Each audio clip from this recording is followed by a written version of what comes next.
નમસ્તે મિત્રો, આજના ગુજરાત સમાચારની અંદર આપ સર્વ સાથે મિત્રોનું ફરી એકવાર સ્વાગત છે।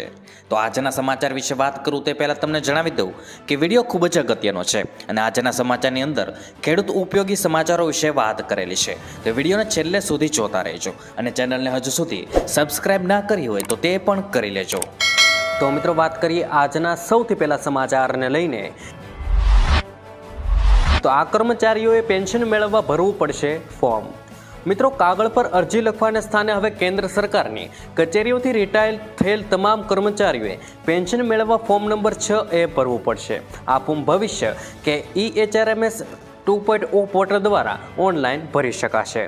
મિત્રો, આ નિયમ 6 નવેમ્બરથી લાગુ થયો છે અને ભારત સરકારના કાર્મિક લોક ફરિયાદ અને પેન્શન મંત્રાલય હેઠળ આવતા તમામ pension and pensioners welfare department દ્વારા એક નોટિફિકેશનમાં આ જાણકારી અપાય છે। ત્યાર પછી મિત્રો મહત્વના સમાચાર વિશે આગળ વાત કરીએ તો ખેડૂતો માટે ફાર્મર કાર્ડ ફરજિયાત। મિત્રો, ખેડૂતોને કેન્દ્ર સરકારના 2000ના હપ્તા ઉપરાંત અન્ય યોજનાઓનો લાભ મળે તે માટે ડિજિટલ આઈ કાર્ડ ફરજિયાત કરવામાં આવ્યું છે। 25 નવેમ્બર સુધી તેનું રજીસ્ટ્રેશન કરવામાં આવશે અને આધાર કાર્ડની જેમ હવે દેશભરમાં ખેડૂતો માટે ડિજિટલ ફાર્મર કાર્ડ ફરજિયાત કરવામાં આવ્યું છે। આ કાર્ડની નોંધણી દરેક જિલ્લામાં શરૂ થઈ ગઈ છે। મિત્રો, રજીસ્ટ્રેશન નહીં કરાવનારને સરકારી યોજનાઓ તેમજ PM કિસાન યોજનાનો હપ્તો પણ નહીં મળે। ત્યાર પછી મિત્રો મહત્વના સમાચાર વિશે આગળ વાત કરીએ તો દિવાળીનું વેકેશન પૂર્ણ, બાળકોના કલરવથી શાળાઓ ગુંજી। મિત્રો, રાજ્યભરમાં ગઈકાલથી દિવાળી વેકેશન પૂર્ણ થયું છે અને ફરી શિક્ષણ કાર્ય ધમધમતું થયું છે। પ્રાથમિક, માધ્યમિક અને ઉચ્ચતર માધ્યમિક શાળા અને કોલેજમાં દિવાળીના વેકેશન બાદ શિક્ષણ શરૂ થતાં શાળાના ઓરડાઓમાં ફરી બાળકોનો કલરવ જોવા મળી રહ્યો છે। બાળકોને દિવાળીના આનંદની વાતો પણ મિત્રો સાથે વાગોળી હતી। મિત્રો, સ્કૂલ વાન, રિક્ષા, બસના ચાલકો અને સ્ટેશનરી સંચાલકો પણ વહેલા સ્થળે પહોંચ્યા હતા। ત્યાર પછી મિત્રો મહત્વના સમાચાર વિશે આગળ વાત કરીએ તો 5 દિવસ આવું રહેશે વાતાવરણ। મિત્રો, હવામાન વિભાગ દ્વારા ગુજરાતમાં આવનાર 5 દિવસ વાતાવરણ સૂકું રહેશે તેવી આગાહી કરવામાં આવી છે। મિત્રો, આજની વાત કરીએ તો તાપમાન યથાવત રહેશે, પરંતુ 2 દિવસ પછી તાપમાન 2 થી 3 ડિગ્રી સુધી ઘટી શકે છે।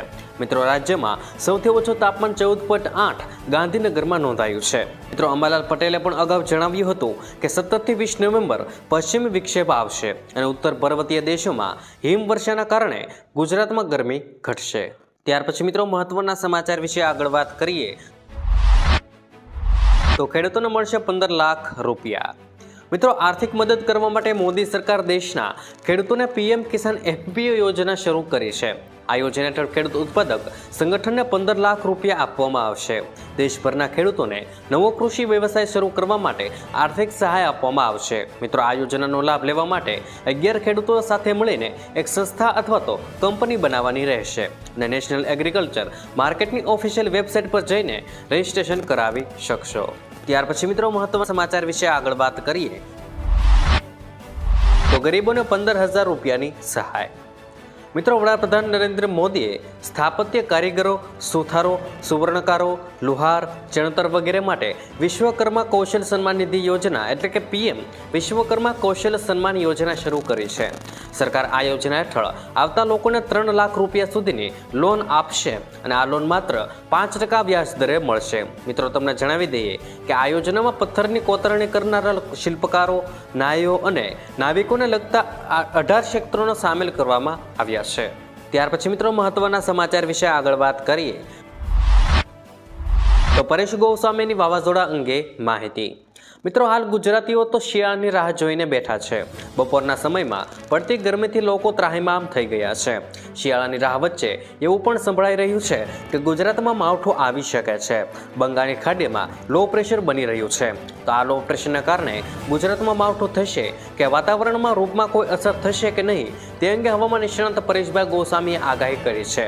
મિત્રો, હવામાન નિષ્ણાત પરેશ ગોસ્વામીએ પોતાના સોશિયલ મીડિયામાં આપેલી આગાહીમાં જણાવ્યું છે કે બંગાળની ખાડી ડિસેમ્બર સુધી તો સક્રિય હોય છે।